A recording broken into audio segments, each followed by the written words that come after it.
네, 오늘 우리에게 주시는 하나님의 말씀은 로마서 14장 17절부터 19절까지 말씀입니다. 한 목소리로 같이 봉독하겠습니다. 하나님의 나라는 먹는 것과 마시는 것이 아니요 오직 성령 안에 있는 의와 평강과 희락이라. 이로써 그리스도를 섬기는 자는 하나님을 기쁘시게 하며 사람에게도 칭찬을 받느니라. 그러므로 우리가 화평의 일과 서로 덕을 세우는 일을 힘쓰나니. 오늘 우리가 읽었던 로마서 14장 17절 본문 말씀은 우리 개역개정 성경에는 생략이 되고 있는 접속사가 하나 있습니다. 왜냐하면이라고 하는 접속사입니다. 왜 서로 비판하지 말아야 하는가? 왜 부딪힐 것이나 거칠 것을 형제 자매 앞에 두지 말아야 하는가? 왜 음식으로 형제나 자매를 근심하게 해서는 안 되며 그리스도께서 대신 죽으신 형제와 자매를 그 일로 말미암아 음식으로 말미암아 망하게 만드는 일을 하지 말아야 하는가? 그리고 왜 우리의 선한 것이 비방을 받지 않게 해야 하는가? 왜냐하면 그 이유는 이렇게 17절 말씀이 시작되고 있는 것이죠. 17절 말씀은 왜 그런 일이 일어나서는 안 되는지, 그리고 신자인 우리가 그런 일을 하는 것이 말도 안 되는 것인지에 대한 새로운 이유를 우리에게 제시하고 있습니다. 내 형제를 상하게 하는데도 내가 먹는 것과 마시는 것에 대한 자유가 그토록 중요하다고 생각하는 이유가 무엇이냐? 너는 하나님의 나라는 먹는 것과 마시는 것이 아니요 오직 성령 안에 있는 의와 평강과 희락이라는 사실을 모르느냐? 이렇게 묻는 것이 오늘 본문 17절 말씀인 것입니다. 인간에게 있어서 먹고 마시는 것만큼 중요한 것은 없을 것입니다. 하지만 사도 바울은 하나님의 나라는 먹고 마시는 것에 있지 않다라고 말합니다. 출애굽한 이스라엘 백성들이 하나님이 베푸신 기적을 통해서 홍해를 마른 땅처럼 건너가지 않습니까? 그리고 그들을 쫓아 들어왔던 바로와 또 그 군지휘관들은 양쪽으로 벽처럼 세워져 있었던 물에 의해서 그것이 다시 합해지자 다 죽임을 당하고, 그들은 그 놀라운 구원을 경험하고 나서 막 춤추며 하나님을 찬양하는 그 일들을 하지 않습니까? 그런데 딱 3일밖에 안 지났습니다. 3일 동안 먹을 물이 없어서 갈증을 느끼는 그런 상황을 만나게 되자 그들은 정말 물이 정말 있으면 좋겠다라고 하는 마음이 간절해지죠. 그래서 오아시스를 찾게 되는데 마침 오아시스 하나가 발견이 된 것입니다. 그래서 허겁지겁 물을 한 모금 마셨는데 너무 써서 먹을 수가 없는 물, 그래서 태태하고 뱉어낼 수밖에 없는 그런 상황을 만난 것이죠. 소망이 절망으로 바뀌는 것이죠. 갈증을 해결할 수 있다고 하는 그런 희망이 완전히 무너져 내리는 것을 경험하면서 그들이 했던 일은 무엇입니까? 모세를 향해 쏟아냈던 일은 모세를 원망하는 것이었습니다. 하나님이 주신 엄청난 기적을 체험한 지 딱 3일밖에 지나지 않았습니다. 그런데 그들의 입속에서는 원망이 쏟아져 나오는 것입니다. 하나님의 은혜를 목마른 것이 뛰어넘고 있는 거죠. 목마름 앞에 하나님의 기적도, 하나님 지금까지 베푸신 은혜도 다 사라져버리고 그저 내 안에 부글부글 끓는 것만 남아있다라는 거죠. 애굽에 나온 지 한 달째 되던 그때에는 이스라엘 백성들에게 먹을 것이 떨어져서 이제 굶주려야 하는 그런 상황을 만나게 됩니다. 그때에 그들이 한 일이 무엇입니까? 모세와 아론을 원망하면서 자신들이 애굽에서 왜 나왔는가? 뭐 때문에 애굽을 출애굽했는가? 라고 생각하는 그런 행동을 했다라는 것입니다. 먹는 것의 문제가 하나님이 구원하신 구원의 감격과 은혜마저도 뛰어넘고 있다. 내가 이럴 것 같으면 예수를 왜 믿었는가? 내가 이럴 것 같으면 뭐 하려고 교회 다녔는가? 라고 고백하는 사람들이 누굽니까? 예수 믿었는데도 잘 안 될 때, 예수 믿었는데도 상황이 잘 안 풀릴 때, 예수 믿었는데 사업이 망할 때, 그런 얘기를 하는 것입니다. 왜 그래요? 예수 믿은 감격과 예수 믿은 그 은혜가 그 모든 것들에 의해서 확 눌려버리기 때문에 그런 것입니다. 사람들은 말합니다. 우리에게 빵만 있으면 문제가 없습니다. 경제적인 것만 있으면 아무 문제 없습니다. 우리는 언제나 그것만 있으면 행복하게 살 수 있습니다. 라고 이야기합니다. 하지만 하나님은 그들에게 물을 공급하시고 그들에게 만나와 메추라기를 먹이신 이유는 그런 생각을 뒤집어 엎기 위함이라고 말씀하세요. 신명기 8장 2절로 3절이죠. 여러분이 하나님 여호와께서 지난 40년 동안 저 광야에서 여러분을 인도해 주신 그 여정을 모두 돌아보십시오. 그 목적은 여러분의 고집을 꺾어 겸손하게 낮추어 놓는 한편, 여러분이 과연 주님의 명령에 순종할 것인지 아닌지 여러분의 마음을 시험하여 알아보시려는 데에 있었습니다. 주께서 여러분의 고집을 꺾으실 때에 여러분을 굶주리게 하셨습니다. 그러나 그때에도 여러분은 몰랐고 여러분의 조상들도 몰랐던 만나를 주께서 여러분에게 먹여주셨습니다. 그 목적은 사람이 밥으로만 사는 것이 아니라 여호와의 입에서 나오는 모든 말씀으로 산다는 것을 주께서 여러분에게 가르치시려는 데에 있었습니다. 하나님의 나라의 백성으로 산다고 하는 것이 무엇인가? 바로 그런 것이라는 것입니다. 세상 사람들은 빵이 전부라고 이야기해요. 돈이 최고라고 이야기하고 권력이 최고라고 이야기하고 명예가 최고라고 이야기하고 그렇게 이야기합니다. 그러나 사람이 빵으로만 사는 것이 아니고 돈으로만 사는 것이 아니고 사람이 권력으로만 명예로만 사는 것이 아니라 하나님의 말씀을 따라 살아야 함을 알고 그 길을 가는 사람들이 누구냐? 신자들이라 하는 것입니다. 그것이 사도 바울이 하나님 나라는 이라는 말씀을 통해서 우리에게 하고 싶은 말인 것입니다. 그렇다면 여기서 말씀한 하나님 나라는 어떤 의미를 가지고 있을까요? 첫째로 하나님의 나라는 우리가 보통 생각하는 것과 같은 세상 국가와 같이 어떤 영토에 설립된 그런 국가 개념에 강조점을 두고 있는 것이 아닙니다. 하나님께서 통치하시고 다스린다는 것에 강조점이 주어지고 있다고 하는 사실을 우리는 놓치지 말아야 하는 거죠. 누가복음 17장에 보면 바리새인들이 예수님께 나와 이런 질문을 던집니다. 하나님의 나라가 어느 때에 임하리까? 그러자 예수님이 이렇게 말씀하셨습니다. 하나님의 나라는 볼 수 있게 임하는 것이 아니요 또 여기 있다 저기 있다 하지 못하리니 하나님의 나라는 너희 안에 있느니라. 우리 마음속에 하나님을 창조주요 왕으로 모시고 살면서 그분의 통치와 다스림 가운데 살아가는 것이 바로 하나님의 나라의 백성의 삶이다 라고 말씀하신 거예요. 죄인된 사람의 특징이 뭡니까? 죄인된 사람의 특징은 근본적으로 하나님을 거부하는 것이에요. 하나님을 대적하는 존재가 된다는 것입니다. 하나님이 왕 되심, 하나님의 주인 되심, 그에게는 관심이 없습니다. 왜요? 자신이 왕이고 자신이 주인이기 때문에 그래요.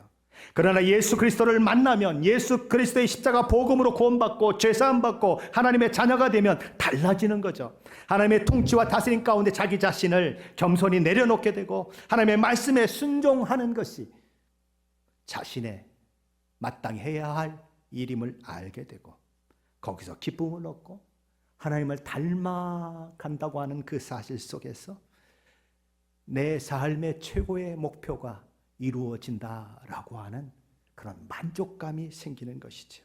예수 만나면 전 인격적인 변화가 시작되는 것입니다. 삶의 일대 전환이 일어나는 거죠. 그러니 누구든지 그리스도 안에 있으면 새로운 피조물이라 이전 것은 지나갔으니 보라 새 것이 되었도다. 오늘날 많은 사람들이 교회에 나오고 있습니다. 교회에 나와서 마음이 평안해졌어요. 교회에 나와서 기쁨이 회복됐어요. 행복을 느껴요라고 말하는 사람들 많이 있습니다. 그러나 그 마음 가운데 하나님 나라가 하나님의 통치와 다스림이 나타나지 않는다면 어쩌면 그 사람은 아직도 하나님 나라 바깥에 있는 사람인지 모릅니다. 둘째로 하나님의 나라는 하나님께서 왕으로 다스리는 나라라는 것입니다. 그러므로 신자는 하나님을 왕으로 모시고 사는 그런 신자는 하나님께 복종하는 자신이 하나님의 백성이라고 하는 사실을 늘 기억하며 살아야 하는 것이죠. 신자는 그러므로 자기 주장과 자기 유익을 위해 그리고 자기 기쁨을 위해 살 수 없는 존재입니다. 왜냐하면 왕이신 하나님을 위해서 살아야 하는 존재이기 때문이죠. 그러게 사도 바울은 뭐라고 얘기하는입니까? 로마서 14장 8절에서 우리가 살아도 주를 위하여 살고 죽어도 주를 위하여 죽나니 그러므로 우리가 사나 죽으나 우리는 주의 것이로다라고 고백하고 있는 거예요. 우리 주님은 기도를 가르쳐달라고 하는 제자들에게 우리가 너무나 잘 알고 있는 주기도문을 가르쳐 주셨죠. 그 첫 부분이 무엇입니까? 하늘에 계신 우리 아버지시여 이름이 거룩히 여김을 받으시오며 뜻이 하늘에서 이루어진 것 같이 땅에서도 이루어지이다입니다. 하나님의 백성된 우리, 하나님의 자녀된 우리의 목표는 우리를 높이는 데 있지 않아요. 우리의 뜻과 우리의 계획이 이루어지는 데 있는 것도 아니에요. 신자에 된 우리의 목표는 우리 하나님의 이름이 거룩히 여김을 받으시는 데 있고 우리 하나님의 이름이 존귀와 영광이 그렇게 아주 받게 되는 데 있다라는 것이죠. 그리고 하나님의 통치가 하나님 나라에서 이루어진 것처럼 하늘에서 모든 천국과 천사들이 하나님이 통치하시고 다스림에 완벽하게 순종하는 것처럼 이 땅 가운데에서도 믿는 우리를 통하여 그런 하나님의 통치가 이루어지고 아직 예수 그리스도를 알지 못하기 때문에 하나님을 알지 못하기 때문에 그 통치의 의미를 알지 못하고 하나님이 누구신지 알지 못해서 자기 멋대로 살아가는 인생들에게 예수 그리스도의 복음을 전해서 그들로 하여금 그들도 내가 하나님의 통치와 다스림 가운데 있다고 하는 사실을 알고 하나님을 왕으로 주인으로 모시고 사는 삶이 되게 만드는 그 일을 위해서 우리는 선교하고 전도하는 것입니다. 교회가 왜 존재합니까? 물어보면 선교사들은 늘 이렇게 얘기합니다. 선교를 위해 존재합니다. 아니에요. 교회는 예배를 위해 존재합니다. 그들에게 예배가 없기 때문에 선교가 필요한 거예요. 그들에게 하나님을 알지 못해서 하나님을 예배하지 못하기 때문에 선교가 필요한 거예요. 그들을 예배자로 만들어내기 위해서 우리는 선교하는 거예요. 전도하는 거예요. 그래서 하나님의 나라가 하늘에서 이루어지는 것처럼 땅에도 이루어지는 것, 그것이 우리의 목표요. 하나님 우리를 통해서 이루고자 하시는 하나님의 소원인 것입니다. 그리고 그 일은 주님이 다시 오셔서 하늘과 땅이 하나 되는 하나님 나라가 온전히 이 땅 가운데 이루어지는 그날까지 우리가 계속해야 할 일인 것입니다. 셋째로 하나님 나라는 전국적으로 최종적으로 실현되는 것은 지금이 아니라 주님이 재림하실 때라고 하는 것을 우리는 기억해야 합니다. 우리는 구원받았지만 이 땅에 살고 있습니다. 아직 예수 그리스도를 믿지 않는 사람들이 대다수인 그 속에서 마이너리티로 사는 것이 우리의 삶입니다. 우리의 불만이 뭘까요? 왜 내가 예수 믿었는데 이런 삶을 사느냐 하는 것이 우리의 불만 아닙니까? 내가 왜 예수를 믿었는데 내 삶이 이렇게 꿉꿉합니까? 내가 왜 예수를 믿었는데 하나님 내게 왜 승리를 주시지 않습니까? 이게 우리의 불만 중에 불만이죠. 그러나 이 땅은 아직 하나님의 나라가 궁극적으로 전국적으로 이루어지지 않았고 하나님을 믿지 않는 사람들이 대다수이기 때문에 그런 일은 있을 수밖에 없다라는 거죠. 그래서 때로는 불이익을 당하기도 하고 때로는 어려움을 당하기도 하는 것입니다. 역경을 만나기도 하는 것이죠. 하나님, 내가 역경을 만나는데 왜 가만히 계세요? 왜 저 악한 것들을 그냥 놔두세요? 라고 이야기한다면 그러면 큰일 나겠죠.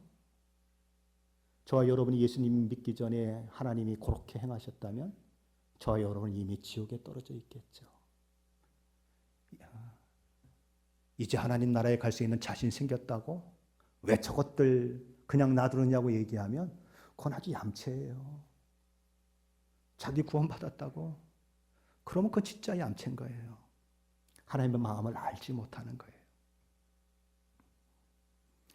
넷째로 우리는 하나님의 나라는 어떤 성경을 띈 나라인가 하는 것을 생각해야 합니다. 하나님의 나라는 우리의 생각을 뛰어넘는다는 거죠.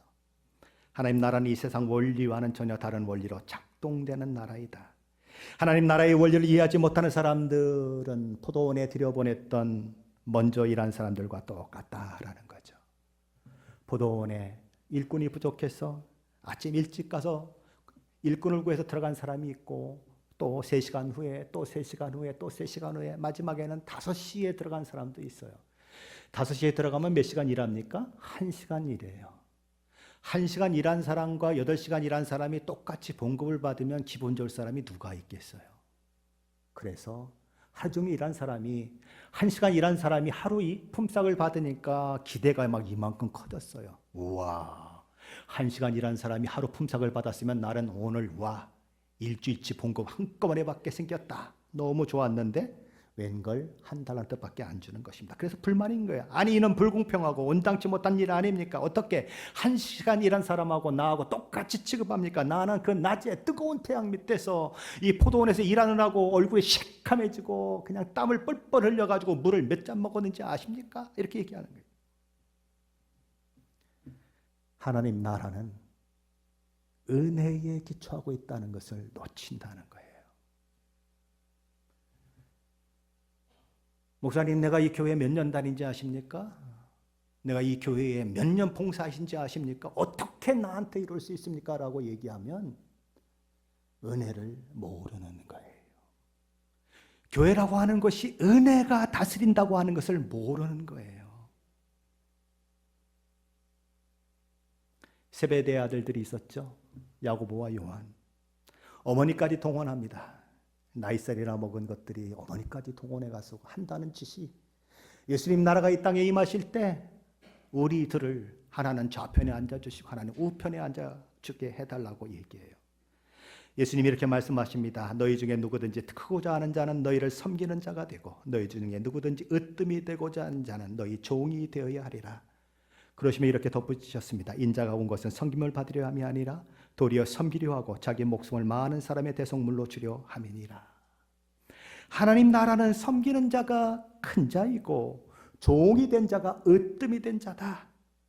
그걸 놓치니까 주님이 수도 없이 내가 십자가에 달려 죽을 것이다. 종교 지도자들에게 수많은 핍박과 어려움과 채찍질 당함과 침뱉음과 이런 모욕을 당하며 십자가에 죽을 것이다 라고 이야기하셨는데도 불구하고 하나님 나라의 본질을 알지 못하니까 누가 하나님 나라가 임하면 그 중에 큰 사람이 되겠느냐 하고 싸움을 벌이고 시기하고 미워하고 그랬던 제자들처럼 교회 안에서도 서로 기재기하고 시기, 미움, 다툼이 일어나는 일이 있을 수 있다라는 거죠. 5절, 하나님의 나라가 이런 것이라면 우리의 생각에도 변화가 불가피한 것을 우리는 알아야 하는 것입니다. 물론 저와 여러분이 구원받았다는 사실 하나가 저와 여러분을 자동적으로 생각이 바뀌게 만들고 행동이 바뀌게 만들지 않습니다. 그 삶을 사는 데 있어서 부단한 자기 부인과 셀프 디나이, 그리고 자기는 십자가에 못 박는 그 일들이 필요한 것이죠. 그런데 하나님의 말씀으로 생각이 변하고 삶이 변해야 하지만 자기 생각을 포기하지 않고 고집하기 때문에 자기 욕심을 붙들고 있기 때문에 여전히 옛 모습 그대로 교회 생활을 하면서 교회의 삶 속에서 시기, 미움, 다툼, 분쟁을 일으키는 사람들이 있을 수 있다라는 거죠. 사도 바울이 고린도 교회 성도들을 꾸짖었던 이유는 바로 거기에 있습니다. 형제들아, 내가 신령한 자들을 대함과 같이 너희에게 말할 수 없어서 육신에 속한 자 곧 그리스도 안에서 어린 아이를 대함과 같이 하노라. 내가 너희를 젖으로 먹이고 밥으로 아니하였노니 이는 너희가 감당하지 못하였음이거니와 지금도 못하리라. 너희는 아직도 육신에 속한 자로다. 너희 가운데 시기와 분쟁이 있으니 어찌 육신에 속하여 사람을 따라 행함이 아니리요. 예수 믿고 구원받았다고 하는데 하는 행동은 뭐하고 똑같다는 얘기예요? 예수 믿지 않고 구원받지 않는 세상 사람과 똑같다. 그게 무슨 말이에요? 너희가 여전히 육신에 있다라는 말이에요. 어린아이가 태어나면 젖을 먹고 이유식이 먹을 때가 되면 이유식을 먹고 밥을 먹어야 될 때면 밥을 먹고, 그렇죠? 좀 더 지나면 더 딱딱한 음식들도 먹고 그래야 마땅한 거죠. 그런데 그리스도 안에 들어왔다라고 하는 세월이 많이 지나갔음에도 불구하고 여전히 젖먹이와 같은 존재로 살아가는 자들이 고린도 교회 내에 있었다라는 것입니다. 그럼 고린도 교회 성도들은 어떤 성도들이었어요? 하나님의 말씀에 대한 지식이 없는 성도들이었을까요? 은사가 없는 사람들이었을까요? 아니요. 은사가 너무나 넘쳐나서 오늘 이 시대에 나타나는 은사보다 더 많은 은사들을 가지고 있는 교회였어요. 그들의 교회에 봉사를 안 했을까요? 아니요. 봉사 열심히 했어요. 그럼 그들이 이런저런 성경 공부반 수료를 안 했을까요? 아니요. 그것들 다 했어요. 나는 아볼로에게 속했다. 나는 바울에게 속했다. 나는 바나바에게 속했다. 나는 베드로에게 속했다. 나는 예수님께 속했다 할 만큼 아주 끈끈한 정을 가지고 그들에게 배우기를 애썼던 사람들이. 그런데 그 모든 것이 있었는데도 불구하고 하나님 나라가 어떤 나라이며 하나님 나라에 속한 자들이 어떤 모습으로 살아가야 하는지를 놓치고 시기하고 질투하고 분쟁을 일으켰기 때문에 젖먹이 어린아이들이다. 아직도 육신에 있는 자다라는 이야기를 듣는 것입니다. 그리스도인에게는 날마다 생각의 변화가 일어나야 합니다. 날마다 세상 사람의 그 생각을 십자가에 못 박고 하나님 나라의 생각으로 자신을 채워가야 하는 거예요. 골로새서 3장 7절로 10절 말씀은 이렇게 말씀합니다. 너희도 전에 그 가운데 살 때에는 그 가운데 행하였으나 이제는 너희가 이 모든 것을 벗어버리라. 곧 분함과 노여움과 악의와 비방과 너희 입에 부끄러운 말이라. 너희가 서로 거짓말을 하지 말라. 옛사람과 그 행위를 벗어버리고 새 사람을 입었으니 이는 자기를 창조하신 이의 형상을 따라 지식에까지 새롭게 하심을 입은 자니라. 여기 무엇이 이야기되고 있습니까? 분함, 노여움, 악한 비방, 우리 입술에서 행해지는 부끄러운 말, 거짓말 이런 것들이 언급되고 있습니다. 옛사람의 모습이라는 거죠. 예수 믿기 전에 사람이 가졌던 모습들이다. 근데 그걸 그대로 가지고 있으면 되느냐? 안 된다라는 거예요. 새로운 사람이 되었으니, 구원받은 사람이 되었으니 그 모든 것들을 하나하나 내던져버리고 새 사람이 걸맞는 모습으로 세워져야 한다라는 거예요. 하나님의 형상을 따라 지식에까지 새로움을 입어야 하는 사람이 누군가? 예수 믿는 사람들이다. 저와 여러분이 핑계할 수 있습니다. 저와 여러분이 이유를 댈 수 있습니다. 그러나 그것과 상관없이 골로새서에서 언급된 옛사람의 모습을 벗어나지 못한 사람이 있다면 그가 저 같은 목사이든지 장로이든지 권사이든지 집사이든지 상관없이 그가 봉사를 얼마를 했든지 수십 년을 교회를 다녔든지 성경 공부를 얼마나 했든지 은사가 어떤 은사를 가지고 있든지 10가지 100가지 은사를 가지고 있어도 여전히 영적으로는 어린 아이에 불과하다. 젖먹이 아이에 불과하다라고 성경은 이야기하는 거예요. 여섯째로 하나님의 나라는 민주적인 절차와 정신대로 움직여지는 나라가 아니라는 것을 우리는 기억해야 합니다. 가끔 교회를 무슨 민주주의 방식으로 운영되는 교회인 줄 알고 착각하는 분들이 종종 있어요. 교회는 하나님 한 분을 왕으로 모시는 바로 그런 공동체예요. 투표를 해서 3분의 2가 찬성을 하면 그것이 하나님의 말씀이 되는 것이 아니에요. 100%가 찬성해도 그것이 하나님의 말씀을 뒤엎을 수 없어요. 교단에서 3분의 2가 찬성해서 이것이 법입니다. 그러면서 각 교회에게 그것을 따르라고 얘기하면 근데 그 하나님의 말씀에 어긋나는 것이라면 그것은 당연히 거부되어야 마땅한 거예요. 왜요? 하나님의 교회는 민주적인 절차로 운영되는 것이 아니라 하나님의 말씀에 맞느냐 안 맞느냐로 운영되는 거예요. 왜요? 하나님이 왕이시기 때문에 신본주의이기 때문에 그런 거예요. 그런데 민주적인 방식을 주장하면서 그냥 몸만 있으면 투표합시다라고 주장하는 사람이 있다면 그건 하나님의 나라의 백성이 가야 할 방향과 목표를 벗어난 행동일 수 있다라는 거예요. 자, 이 모든 것을 종합할 때 하나님 나라 백성으로 우리가 배워야 하는 것이 무엇입니까? 내 의견이 문제가 아니라는 거예요. 내 의견이 중요한 것이 아니라 성경이 무엇을 말씀하시는가 하는 것이 중요하다는 거예요. 내가 생각하고 내가 말하고 내가 행동하는 것이 중요한 것이 아니라 나의 왕이시요 주인이시요 나의 하나님이신 그분이 무엇을 원하시고 그분이 무엇을 기뻐하시는가 하는 것이 더 중요하다는 거예요. 하나님의 나라에 속한 하나님의 백성의 삶의 모습은 저와 여러분의 삶의 모습 모든 영역에서 나타나야 마땅해요. 우리 주 예수 그리스도와 하나님을 섬긴다고 하면서도 우리 주님을 욕되게 하고 우리 하나님을 욕되게 하는 경우가 어떤 경우에 가장 많이 일어날까요? 우리말에 주객이 전도되었다라는 말이 있습니다. 주인과 나그네가 역할이 바뀌었다. 그런 얘기죠. 무슨 말이에요? 하나님이 나를 필요로 한다고 생각하고 신앙생활하는 사람들이 가끔 있어요. 누가요? 하나님이 나를 필요로 한다라고 생각하는 사람들이 있다는 거예요. 내가 하나님이 필요하고 나의 모든 것들을 공급하시는 분이 하나님이라고 하는 고백보다 내가 마치 하나님 그분에게 뭔가 드림으로 인해서 하나님이 나를 필요로 하는 분처럼 생각하고 신앙생활하는 사람이 있다라는 거죠. 하나님도 나 없으면 좀 힘드실 거려. 하나님도 나 잃어버리시면 손해 보실 거려. 정말요? 온 우주 만물을 창조하시고 흙으로 사람을 지으신 하나님이 여러분 한 사람 없다고 일을 못 하시겠습니까?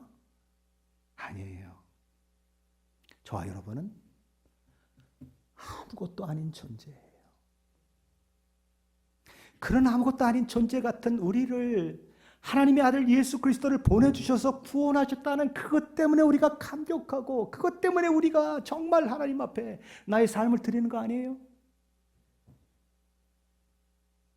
근데 그걸 거꾸로 되면 하나님이 나의 부림의 대상처럼 내가 하나님의 부림을 받는 사람이 아니라 하나님이 나의 부림의 대상처럼 그렇게 생각하고 살아간다면 이건 큰 문제라는 것이죠. 여러분은 God of Man입니까? 아니면 Man of God입니까? 너무 어려우신가요? 여러분은 사람이 하나님을 섬기십니까? 아니면 하나님의 사람으로 섬기십니까? God of Man입니까? Man of God입니까? 저와 여러분은 언제나 Man of God이 되어야 합니다. 하나님의 사람이 되어야 해요. 베드로전서 4장 11절에 이렇게 말씀합니다. 말씀을 전하는 사람은 하나님의 말씀을 전하는 것처럼 하고 봉사하는 사람은 하나님이 주시는 힘으로 하는 것처럼 하십시오. 그러면 모든 일에 예수 그리스도를 통해 하나님의 영광을 받으실 것입니다. 그분에게 영광과 능력이 길이길이 함께 하시기를 바랍니다. 아멘. 어떻게 하라고요? 말씀을 전할 때에 하나님의 말씀을 전하는 것처럼 하고 봉사를 할 때에도 하나님이 내게 힘을 주셔서 하는 것 같은 그런 늘 마음과 생각을 가지고 해라. 하나님이 힘을 주셔서 봉사했으면 자랑할 게 있나요? 없나요? 왜 나를 못 알아줘? 라고 큰 소리 칠 수 있나요? 없나요? 없어요. 내가 한 게 아니라 하나님이 하게 하셨는데 뭘 자랑할 게 있어요? 없어요. 그런데 우리는 자꾸 그게 안 되는 거예요. 왜요? 이걸 자꾸 잊어버리니까 안 되는 거예요. 왜 나를 알아주지 않느냐고 그러는 거예요. 내가 얼마나 잘했는데 두 사람과의 문제가 생겼으면 내 편 들어줘야지 목사님은 왜 중간에 서 계시냐고. 그건 목사가 편 들어야 합니까?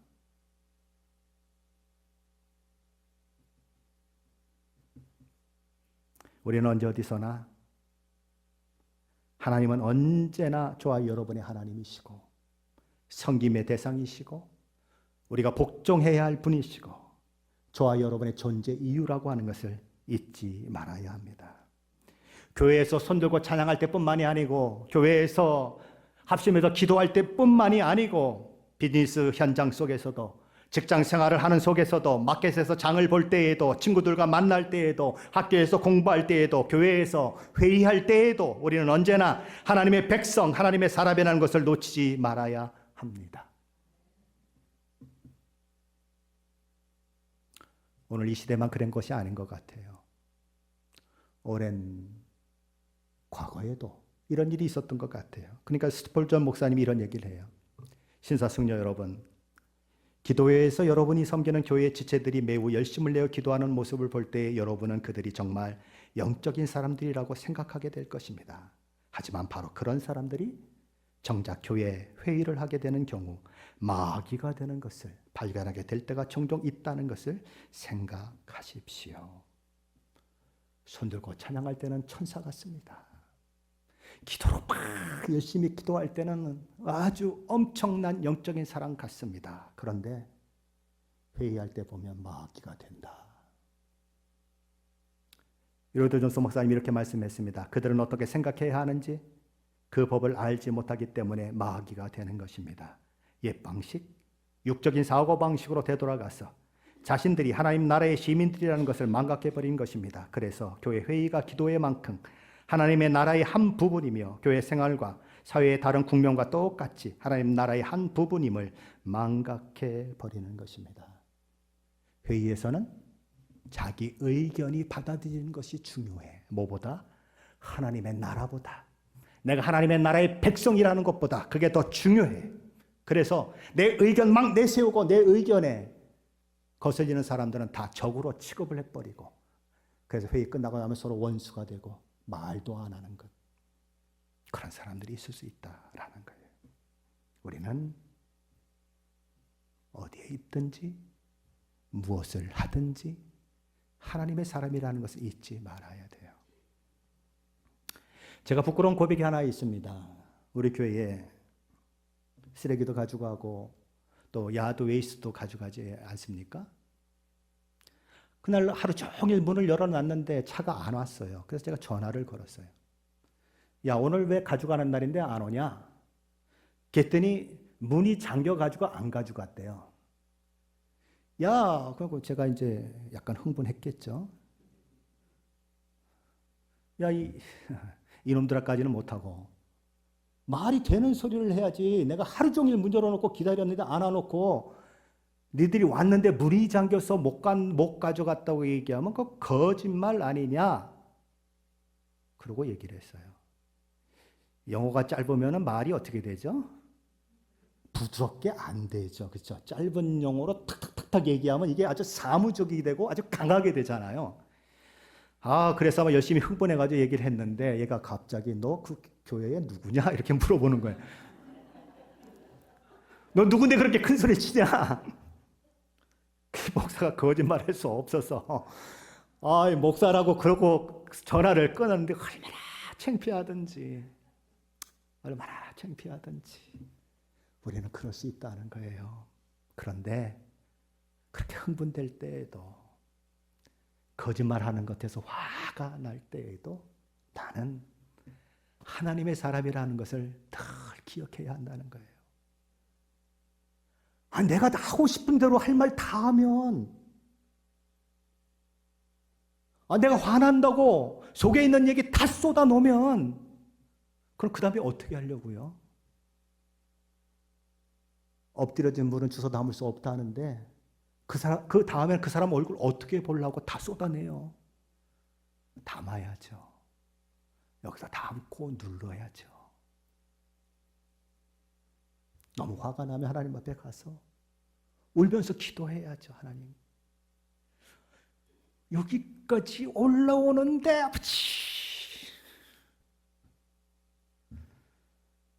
하나님이 기운 주셔서 겨우 참았습니다. 내가 이것밖에 안 되는 것이 얼마나 한심스러운지. 하나님, 내가 좀 사람 좀 되게 해주세요. 정말 믿는 사람이 되게 해주세요. 라고 기도해야죠. 그러면서 넘어짐과 자빠짐, 그런 일들을 통해서 자기를 만들어가며 하루하루 내가 변해져 가고 새로워져 갈 때에 즉 이렇게 교회 생활을 10년 하고 20년 하고 30년 하면 우와, 우리 권사님 진짜 달라졌네. 우와, 옛날에는 이런 문제 있으면 그냥 타닥타닥 따지고 그냥 그래가지고 나를 그냥 입도 뻥끗 못하게 만들더니 우와, 이제 조금 맘먹어도 되겠네 라는 생각 들어야죠. 어휴, 저 예수 믿는 사람 피 한 방울도 안 나올 것 같아. 아주 똑똑한 건 너무 똑똑한데 그렇게 얘기되면 돼요, 안 돼요? 안 되는 거예요. 시장에 가서 시장 보실 때에도 피 한 방울 안 나오는 기독교인처럼 행동하시면 안 돼요. 가끔은 그냥 속아주세요. 가끔은 바나나 검은색 많이 있는 것도 그 양반이 팔지 못해서 애쓰고 있으면 아이고 할머니 파시느라고 얼마나 고생이 많으서 이게 건강에 좋다는데 제가 사가지고 갈게요. 제값 내지 마, 제값 내지 마, 내가 반값 해줄게. 아니에요. 할머니 고생하셨잖아요. 내가 제가 다 내고 사가지고 갈게요. 그러고 집에 돌아가면 얼마나 마음이 행복하겠어요. 그거 몇 분 깎는다고, 그쵸? 10불 줄고 5불 해가지고 5불 가지고 여러분이 자존심 세워져요? 안 세워져요. 사도 바울은 그렇게 하는 것은 하나님 나라가 아니다라고 얘기해요. 그럼 하나님 나라는 어떤 것이냐? 하나님 나라는 세 가지 특징이 있다. 첫째는 의이고, 둘째는 화평이고, 셋째는 희락이다라고 얘기해요.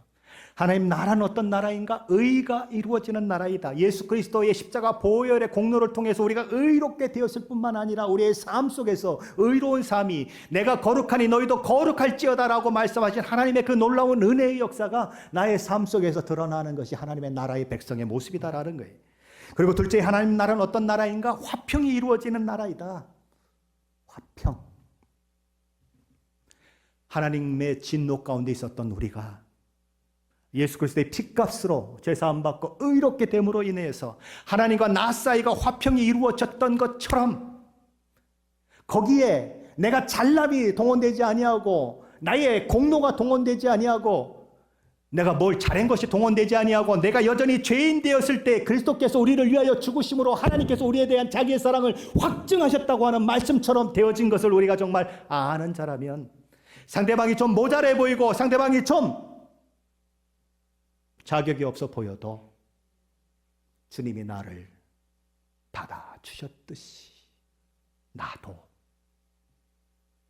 그들을 품을 수 있는 마음이 되면 교회는 화평이 저절로 이루어진다는 거죠. 로마 교회는 고기를 먹는 문제 때문에 다퉜어요. 어느 나라를 중히 여기냐 하는 것 때문에 다퉜어요. 고린도 교회는 누구의 스승이 더 위대하냐? 누구 밑에서 배웠느냐? 누가 더 그래서 명예로운 사람이냐? 은사가 넘쳐났어요. 그러니까 어떤 은사가 더 좋은 은사냐? 어떤 은사가 더 신령한 은사냐? 이 은사를 가진 내가 더 신령한 사람이고 너는 덜 신령한 사람이야. 어디서 까불어? 이렇게 됐어요. 빌립보 교회에는 아주 열심을 부렸던 두 여인이 있었어요. 유오디아와 순두계라고 하는 여인이죠. 둘은 의견 대립이 있었어요. 그래서 자기 뒤에 줄 세우는 거예요. 내 편 들 사람 내 뒤에 서. 여기도 내 편 들 사람 내 뒤에 서. 그러니까 그냥 교회가 둘로 쫙 갈라져 버리는 거죠.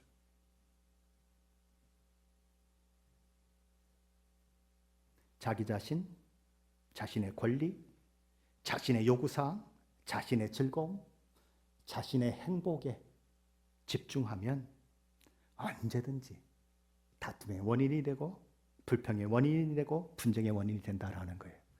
남편과 아내 사이도 마찬가지죠. 자기 것만 요구하면 불평, 불만, 분노가 일어나죠. 부모와 자식 사이도 마찬가지죠. 교회 성도들 간에도 마찬가지죠.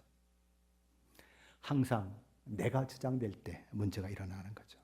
셋째로 하나님의 나라는 어떤 나라라고요? 희락이 이루어지는 나라다. 기쁨이 이루어지는 나라이다. 의와 화평이 기초가 된 그런 공동체라면 그 안에 기쁨이 있다라는 것이죠. 건강한 몸은 어떤 것이 건강한 몸일까요? 오른발 팔뚝이 왼팔 팔뚝보다 5배 더 커가지고 이걸로 한번 탁 하면 그냥 손가락 하나로도 다른 사람 넘어뜨릴 수 있는 사람이 건강한 사람인가요? 아니에요.